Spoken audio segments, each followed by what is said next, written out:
116旧物收纳式冰箱，他最喜欢的榴莲、鸭脖都可以放进去，再也不用担心串味儿了。还有这个，这是化妆品收纳区，他的面膜、护肤品、口红以后都可以放在这儿。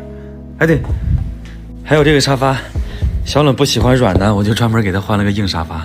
浩哥，你不是很穷吗？你知道吗？啊，这个房子是我的。以前我追小冷的时候，不能说很富裕吧，但至少什么都不缺。我当初为了测试小冷，我装破产、装穷，把所有东西全都交给了家里人。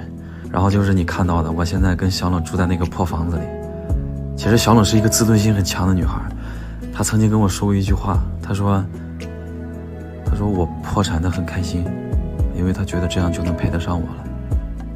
所以我决定做个穷小子，一直陪着她。